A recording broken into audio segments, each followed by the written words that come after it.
Hi, I'm Howie Rose, and this is a big day for a lot of aspiring Major League Baseball players around the country as the MLB annual draft takes place. And what better way to get everybody set for it than by visiting with three one-time #1 draft picks of the New York Mets. We're joined by Dwight Gooden, drafted 5th overall in 1982, by Mike Pelfrey, who was drafted 9th overall in 2005, and the first pick overall in the nation back in 1980, Darryl Strawberry. And let's just go kind of round the board here and get everybody squared away as to where they're coming from. Mike Pelfrey, now the pitching coach at Wichita State University, and it looks like that's exactly where you are right now. Am I right? That is correct. I'm at work and just slid over into our classroom and set the computer up. So thanks for having me. I'm excited to be on with these guys. All right, good to see you again. Darryl, you're coming from where exactly? St. Louis? I'm coming from St. Louis, the city of the Cardinals, where they hated the Mets back in the 80s. And I'm happy to be living here because I was a part of that Pond team they used to call us. And it's great to be with these guys. Great to be with you guys today. I'm excited about it. It is pretty ironic that Darryl lives in St. Louis now. And Doc, another New York institution. You're right outside town. Where, in Jersey somewhere? Yeah, I'm in Jersey. I'm in Piscataway. I'm about 5 minutes from Rutgers. The straw, I can't believe you're in St. Louis, man. That hurt me. But it's good. Hey, thank you guys for having me. You love the food. Hey, stop, Doc. You love the food here. What are you talking about? I do love the food, but I mean. Well, what you three have in common, which fits in perfectly with the theme of the draft today, is not just that you were drafted by the Mets, but that you were drafted in the first round. And there were varying degrees of expectations about the three of you on that day that you were drafted. And I want to go back to the guy who was drafted first among you, and that is Darryl. First overall in the nation back in 1980, when everybody kind of knew that that was going to be the Mets selection. But when did you find out, and how did you find out, Darryl, on the day that you were drafted? Well, first I was nervous about the draft. I was in class at school, high school, and, going to school that morning, my mom dropped me off at school, and I was just a little nervous. I knew I would probably be drafted somewhere in the draft. I didn't know exactly when.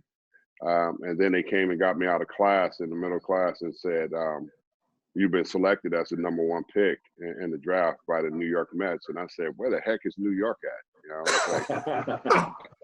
I mean, because I'm a guy that's from California, and I grew up in California, and all I saw was California baseball, and you don't know anything else outside of that. You're being an 18-year-older, and you're thinking to yourself, where am I going? And realizing that I was the first pick in the draft, and it was really exciting. I mean, they came and took me over to the baseball area and gave me a hat and had a photographer there and took pictures. And it was just an exciting time to know that the draft was coming and I had a chance to be selected. And being selected #1, it was such an honor to be selected #1 overall by the New York Mets. But you couldn't have been surprised, right? I mean, the Mets had the first pick in the nation, and you were already on the cover of national magazines, and the expectations were that you were going to have this huge career, which in a lot of ways you did. But knowing all of that and what was out there, was there any element of surprise at all when you heard it was the Mets? Well, it was. I mean, because they were talking, scouts were talking to me before the draft even came about. And when you think about it, I think Roger was a scout for the Mets, and a couple other people that was in the scouting organization for the Mets. They were talking about between me and a player by the name of Billy Beane that was down in San Diego. They were thinking about him, and they just figured that I probably wouldn't have been left in the draft. Billy got picked #4, and I was #1, and they thought I would have been gone after that. So I think I was surprised, that it was #1. I wasn't for sure that I would be the first player picked in the draft. Well, the beauty of it is for the Mets, they wound up with not only Darryl Strawberry, but with Billy Beane as well, and John Gibbons became a major league manager and was a big league catcher with the Mets, because the Mets had 3 #1 picks that year. Now, 2 years after Darryl was picked, we come to 1982, and that's when a kid out of Hillsborough High School in Tampa named Dwight Gooden was selected 5th overall. What were your expectations, Doc, going into that draft, and how did you get the word that you were drafted by New York? Well, when I got drafted today, my high school coach, Billy Reed, who was a Virgil scout for the Cincinnati Reds, who had spring training in Tampa as well, I was definitely surprised. He told me I would go between the 10th and the 15th round. So I had to sign a letter. 15th round? That's what he told me, because I only played a year and a half. I only pitched a year and a half in high school. My junior year, the only one I got into the rotation, I got by Floyd Yeomans, who was drafted same round by the Mets. He got kicked off the team for missing practice. That's how I got into the rotation halfway through my junior year. Up until that point, I was an outfielder and a reliever. We played 3 games a week. We had Floyd Yeomans. We had a guy, Vance Lovelace, who was the one picked the year before in '81 by the Dodgers. And then we had a guy, Albert Everett, Carl Everett's older brother. So he got drafted by the Twins. So those are 3 starting pitchers. I couldn't crack that. When Yeomans got kicked off the team, that's how I got into the rotation halfway through my senior year. So my senior year, and after that, my high school coach said, you're going to get drafted, but it's going to be probably between the 5th and 15th round. So I got invited to the Tampa Tribune paper company. A guy, Tom McCurran, who's no longer with us, invited me down. Myself, a guy, Lance McCullers Sr., whose son plays with the Astros, and Richard Montione, who played in the Major Leagues a little bit as well. Those guys were to go before me, and I remember talking to the Reds a lot. I went to a lot of the camps, a lot of the trout camps because they was local, a lot of the Tigers trout camps because they was close by in Lakeland. Never talked to anybody with the Mets, like Darryl mentioned, and when the Mets drafted me number 5, it was amazing. I didn't believe it, so I had the guy, Tom McCurran from the Tampa Tribune, called New York to make sure it was right. I said, that's got to be a mistake. I couldn't believe I went in the first round in the 5th pick. So he actually called New York for me. I forget who we talked to, and he said, yes, we definitely drafted you. So I was definitely excited, and I didn't know much about the Mets. I just knew that I knew it was in New York, and the only thing I knew about New York is what I saw in the news. And I was just excited to get drafted, especially at high. And I knew once I got drafted at high, I was going to sign no matter what they gave me, just to help my family out. Well, that certainly worked out, as things did for Mike Pelfrey, who took a somewhat different route, of course, going to college. He's now the full-time, pitching coach at his alma mater, Wichita State University. So going into the draft, you drafted 9th overall, as it turned out, by the Mets, Mike. What were your expectations? How did you get the word, and just overall thoughts when you heard it was the Mets? Leading up to the draft, I had thrown the week before in the conference tournament, and on Friday night, and Omar Minaya and Larry Chase, who was the area scout, told me after the game they would like to meet with me on Saturday. So I met with them the Saturday before the draft. We had an hour and a half conversation, and at the end of it, they said, "Hey, we picked 9th. If you're there, we are going to take you." And I know that the draft then, we didn't have the slot system that they kind of have now. So, the teams would call, and my advisor at the time was Scott Boras, and he's like, "Hey, don't take my client. Don't take my client." So, kind of leading up to the draft, I knew that the Mets were going to take me, and I know my agent called me that morning of the draft and said that, hey, the Mets are unsure if they're going to take you. They're considering a high school kid, which I think was either Jay Bruce or Andrew McCutcheon at the time, who both turned out to be pretty good players as well. Mm-hmm. So but obviously when the draft came, I was at home with my family, and obviously hearing their name became pretty emotional, because I think, all these guys, this is what you work for. This is what you put the hard time in. And obviously it opens the door for the opportunity to do that. So pretty cool. And, just like, Darryl and Doc, I don't know a lot about New York, obviously at the time and about the Mets, and, being a Kansas kid where, it's more laid back, slow paced, there's farms, you get to New York and fast paced, a lot going on. So it was definitely different, but obviously always be thankful for the Mets for the opportunity. And of course, when you get drafted in the first round, you're obviously not only good, but really, really good at what you do, because you've got to stand out so far among most of the rest. And Darryl, as we mentioned before, you had already achieved a level of recognition based on national publications touting you as the next superstar in baseball. So I've always been curious. You're in high school. You're going to be drafted 1st overall. And I know there were some good players out there that you grew up with, Eric Davis and Chris Brown, but how much better were you in high school than the competition? How challenging could baseball have been in high school when, you had to be so much better than most of the rest? Well, it was challenging. Southern California has always had great baseball players. You go back to the history of so many players that came out of California, Tim Wallach and Huey Brooks. You look at all the great players, Ozzie and Eddie, just so many. You go down the list, Lonnie Smith, so many players come from Southern California, Chili Davis. You think about all that. So in high school, for me, the competition was good. There's no question about it. We played at such a high level against each other. I think I just was a little bit more advanced because I had played on teams in our summer league that really allowed us to grow and be better at what we did, because of the kind of players that we had on the team. You think about it, I was playing on the team with Eric Davis batting leadoff, and I'm hitting third, and Chris Brown hitting fourth. So you look at that lineup, and you got to go through that lineup. Plus, we're using the Tennessee thumper, and you know how the ball jump off of that. The ball's going to carry. So isn't that what they're using nowadays? But that's all you had to do is touch it back then and it go. But the competition in high school was good. I think I was just so much far advanced, because of the year before in my junior year when we lost to John Elway and them at Dodger Stadium, and I got a chance to gain some more experience playing in the city championship. And then coming into my senior year, it was just like a easy walk for me as far as playing baseball. I had to put the uniform back on. I started slow because I ended up playing basketball and we won the city championship, and that left me a little bit behind. But once I got going, it was just baseball again. And I think baseball never changes unless you change it yourself. And I think that's what so many players don't understand about the game, is stand in the fundamentals of who you are and the player you are, the kind of player you want to be, and don't over exaggerate. Yeah, the hype is real, but at the same time, you can't pay attention to the hype. You got to focus on your skill set and what you believe that you can achieve as a player. You're not gonna live up to everybody's expectations, but can you live up to your own expectations? And that's what it was for me in high school, living up to my own expectations and going on to the next level to try to live up to those expectations too.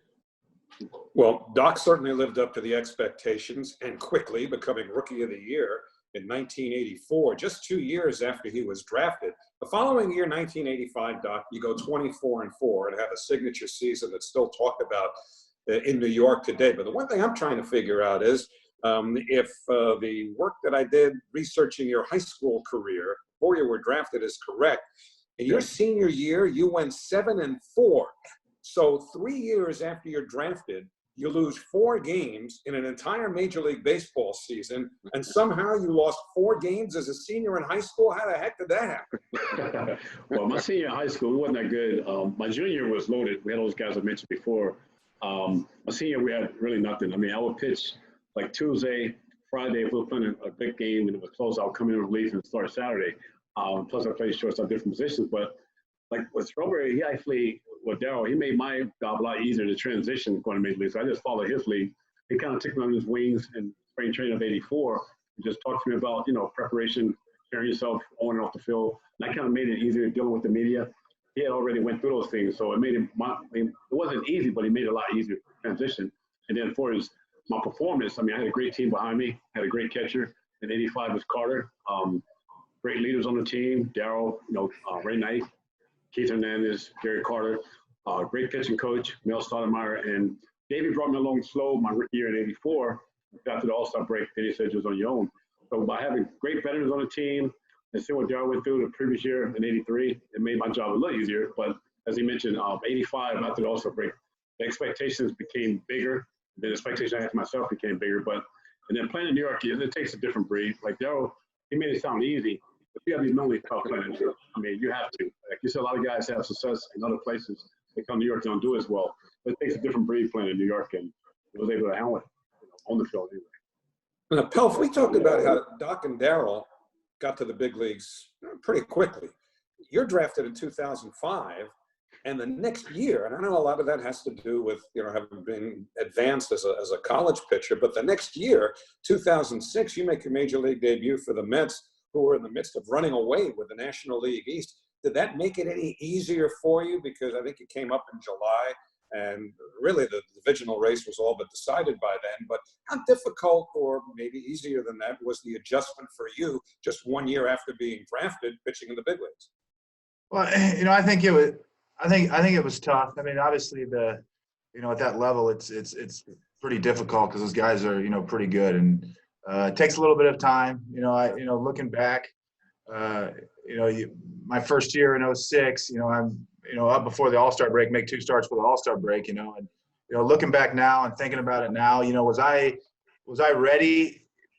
Probably not, even, after 3 years of college, I think, secondary pitches, could have been more advanced at the time and stuff like that. But, being a competitor, I think Darryl and Doc said, hey, man, let's put you at the highest level and let's do this, like the competitive side in you will never, turn down that, or you'll never back down, because you always want to compete. And, obviously always thankful for the opportunity to go out there and pitch, but, having 3 years probably, obviously accelerates that time frame a little bit through the minor leagues. And, obviously, and I was, given an opportunity, 3 or 4 months into, my professional career.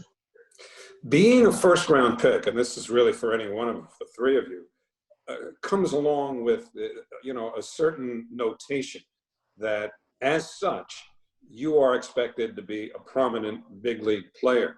And so as you're coming up through the system, do you feel that in retrospect you got somewhat preferential treatment because the organization had been so committed to you as a first-round pick? Did you have advantages moving through the system that kids drafted later on could not possibly have enjoyed?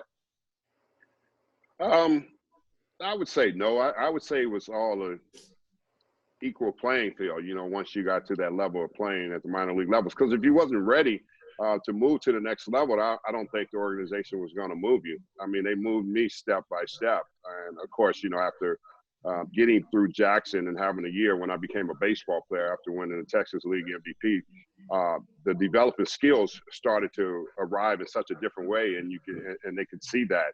And I think it goes for each player, how he develops, because you could be a number 1 draft pick and you still cannot make it, and that's not a guarantee because you're a number 1 draft pick. You got lower picks that come along and make it. I think treatments are a little bit different, but not as much. I mean, I think their investment inside of you is waiting for you to be able to come to this place where you become a ball player and you have this great knowledge of the game and understanding of the game, and that takes time. And I think that's what they look at as a young player. For myself, I'm saying, I was 18 years old coming out of high school, 19. I remember I went to Lynchburg, Virginia. I wanted to quit when I was there. People don't even know. I mean, I was playing in Lynchburg, Virginia, and it was just like in the back of the woods where the people were just like acting crazy and saying things. And then I went on to Jackson, and I got better. I got better at handling things, because if you don't handle things, I think as a number 1 pick, you find yourself a lot of times wanting favors, from the organization. I didn't really want that. I really want to be a player. I wanted to play. And Doc, it all happened so quickly for you. 19 years old in 1984, when Davey Johnson convinces Frank Cashin to bring you up to the big leagues, even though you went on to become Rookie of the Year, as Darryl had the year before. Did you feel, when you went into spring training in 1984, less than 2 years after being drafted, did you feel you were ready to pitch in the big leagues? Yes, when I felt I was ready, before they told me I actually made the team, because the previous year I was in A-ball. I got off to a slow start. I got off to an 0-3 start, and then I ended up 19-4. And Davey had seen me the previous year. He was a roving instructor, so I had a relationship with Davey. And so in '83, he called me up for the AAA playoffs in the World Series. I pitched well for him. And so Davey had told me if he gets the job, wherever he gets the job the following year, he would take me with him. Unfortunately, George Bamberger resigned. Davey got the big league job. I remember seeing Davey in the instructional league in '83, and I was just jokingly asking Davey, "Are you going to take me with you?" He said, "Yeah, you're going to be on the team. You're going to come to spring training, and you're going to be on the team." So I got a Don Ross invited to spring training, and the whole time doing spring training, the media kept saying, well, they say you want a AA, maybe AAA because of my age. But then I would go to Davey's office the next day and say, Davey, I'm going to AA, AAA. He said, don't worry about it. You're going to be on the team. Just let them talk. So the big games. And when he told me I made the team, was actually leaving that day to go to open the season in Cincinnati.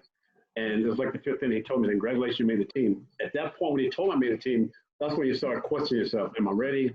Did I get enough work in? I'm not sure. I went a year and a half out of high school.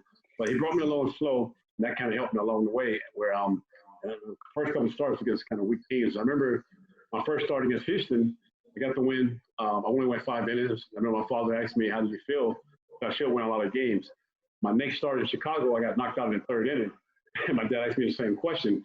How do you feel? I said, I'm not sure I'm ready. So it takes a while before you can really build confidence in yourself. With success brings confidence. It took probably up into the All-Star break to know that I belong in the major leagues at that time. And Mike, you must have thought the big leagues were going to be a piece of cake your first game, because if I remember right, they scored like 17 runs for you, right? It was like that's something like 10 runs in the first 2 innings, and you were on cruise control. Yeah, it was, at that time the nerves I think take over in your first game, and I think I ended up throwing five innings and 100-something pitches, and we won 17-3. But the game in my mind went so fast.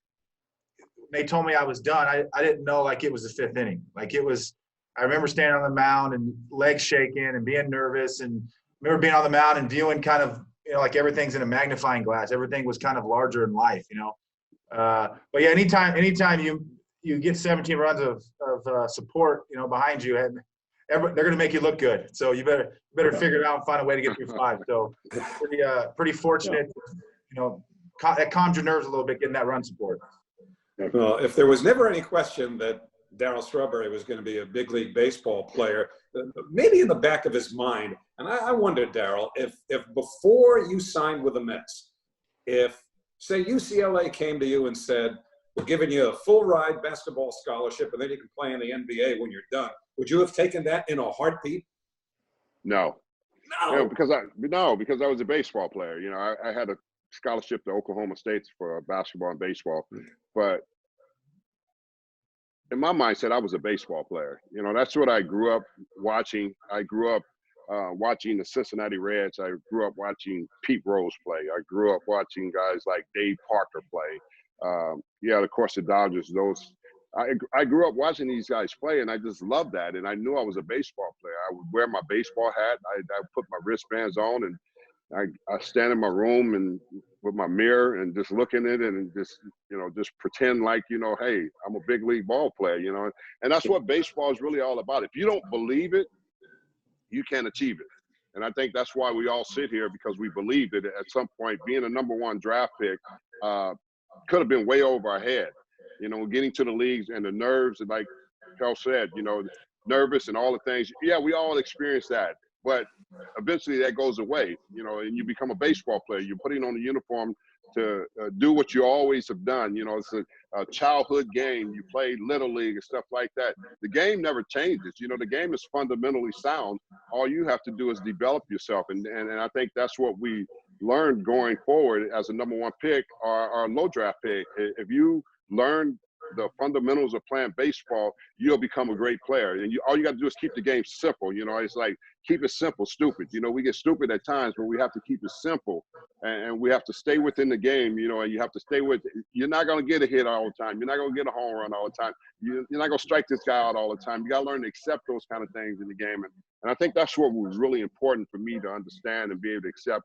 And I became a student of the game and learning the game on the on-deck circle, because Keith taught me so much when I was playing about watching the game and watching, different pitchers, left-hand pitchers and stuff like that. And you learn all that stuff as you go along, and it's part of the process. And what about, and Doc, I'd swear he used to tell us, meaning Darryl, he could have played in the NBA if he wanted to. He's But what? I used to like to dunk on people. Okay, Doc. But Doc and Pelf, really, this is for both of you, because we hear so much nowadays about how kids who are pitchers wind up more in danger of needing Tommy John surgery, and Mike Pelfrey had to go through Tommy John in 2012.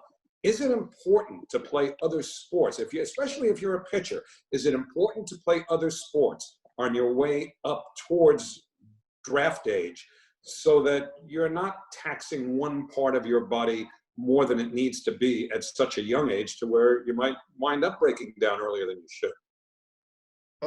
I think, even now as we get into, we recruit, high school kids, junior college kids, all this. I mean, we encourage kids to play multiple sports if they can. Obviously, being through a long season, you need a break. You need to be able to take time. And you run into certain parts of the country where kids are playing the whole year, 12 months. and never get that downtime, And, there's different things. There's weighted balls. There's all kinds of things. Kids throwing. It just adds more stress, to your arm, which not having a break, doing that stuff doesn't allow you to recover, kind of reset. So I think that's kind of more where the injuries come from, and obviously this game's pretty tough too, because we talk about as a staff that you go back 5 years from now and look at the draft, half those guys you probably don't know who they are, and these are the no doubt surefire first round guys. That tells you how difficult this game is, and there's other aspects, there's distractions. If you're a high school kid, you go there, you're introduced to a whole new world here. There's different distractions, different things you have to deal with. So it's tough, and it's tough on that side of it. And obviously these two guys here were pretty special to be able to handle those and all the extra things that came with being a high school kid and being introduced to a whole new world, and having different distractions. And Doc, did you play basketball and other sports as well? I played football coming up as a kid. I actually got my arm broke when I was 11, and my mom said that was it. I think for your question you were saying earlier, when kids play other sports, my youngest son, once he started playing football, they helped him get mentally tough in baseball. It made him a better baseball player, even though football and basketball is his true love. But I think it helps other sports. I just played football 1 year, but baseball is always my love. And growing up in Florida, we could play year-round. And I think one of the things when you're talking about Tommy John, I think, that's my personal opinion, I don't think they teach mechanics as much as they was when I was coming up. I think now it's all about velocity. You're throwing 90, 99 and just let you go instead of teaching you the proper way of how to pitch. And I know they talk about kids throwing curveballs at a young age, and my dad always taught me is how you throw opposed to what you're throwing as far as mechanics. I think that's a key thing, and that's probably why you see a lot of injuries now. So before we let you go, let me ask each of you, we'll start with Doc and then go to Mike and then finish with Darryl. I want you to think about what advice you would give to the group of kids who are about to be drafted today, but especially those who are going to be drafted early and are going to have expectations the minute they hear their name announced. What kind of advice would you give them as far as how to deal with those expectations and sort of navigate the first year or two of their professional careers? Doc? I think for me it would be just like Darryl said, keeping the game simple, remembering what got you to that point. I think the main thing is understanding that it's a privilege to be in a situation where you can wear a big league uniform. I think a lot of times certain guys get to that point, they feel like they earned it, and to a certain degree you did earn it, but it's a privilege because somebody had to pave the way for you to get that way, whether it was your parents taking you to Little League games, whether it was a Little League coach showing ways, high school coach doing extra things, and continue not to cheat yourself and not to cheat the game. And just every day you put in the hard work and go as hard as you can, remember how you got there. But the main thing is remember there's a privilege to wear a big league uniform. Right? I would say enjoy it, and embrace it, and I think anytime you're a competitor, and I think Darryl mentioned this earlier, that people are going to have expectations and people are going to think this of you, but when you're a competitor, your expectations are always higher than somebody else's and what you expect of yourself, and so just be yourself, be true to yourself, understand what makes you different, understand what puts you in that situation, understand what makes you great, and then go out and do it, but enjoy it, because I played 12 years and I look back and it went pretty quick. It goes fast. Life goes fast. So enjoy it while you can. Get the most out of every day, and just enjoy doing it, because it'll be gone before you know it. So, and it's a blessing to be in that position. It's a blessing to play this game, and you're very fortunate to be able to do it. So enjoy it and have fun doing it. Darryl? That was great, guys. I would say to young people today, nothing lasts forever. And like Mike said and Doc said, it's a privilege to play. Enjoy it. Enjoy the moment, because the moment goes by before you know it. Before you know it, you got years in, and now you're getting older, and it's time to get out. But the key for any young player is to believe in themselves, because the expectations are going to be expectations. It's about people writing about you. Do you believe what they're writing about you, or do you believe in you? And I think that's what we have to get younger players to get back to, is believing in themselves and their own ability. And don't try to be like anybody else. I'm not going to be Mike. I'm not going to be Doc. They were great pitchers. They threw hard. I was a home run hitter. I was supposed to drive in runs. You got to know who you are as a player. And I think so many other guys want to be like this other guy, want to hit like this other guy. You can't hit like Gary Sheffield. It's just the way it is. You know, you can't hit like Big Papi. You can't be like David Wright. You have to be you, and that's what we have to teach younger players. Be yourself. God has given you a gift. The ability that's inside of you is good. Believe in it, trust it, and use it. You don't have to be the next this. You can be the next you, because there's greatness on the other side of each one of us. And I wish players learn how to push each other. I mean, I was watching The Last Dance of Michael Jordan, how tough he was on people and players and stuff. Why? Because his expectations were so great about himself and how good he was, not to belittle people, but he just believed that others can be better. And that's what we have to teach young players. You can be better. You don't have to be like a Jordan or anybody else, but you can be better at believing in yourself. And I love that. I love the way he pushed guys and made them believe in themselves to become better at what they were doing. Well, it's great advice from all three of you. It's going to be a very exciting day and night for so many kids around the country who are hoping to be drafted right up near the top and begin professional baseball careers. In fact, we'd like to see everybody back on the field sooner than later, but it's always great to catch up with Dwight Gooden, Mike Pelfrey, and Darryl Strawberry. And guys, thanks so much for joining us, and stay well and stay safe. Yes, sir. Thanks for having us, Howard. Always good talking to you, buddy. Thanks for having us, Howie. Good to see you, Doc. Mike. Yes, sir. Good to see you guys. Good luck, Mike.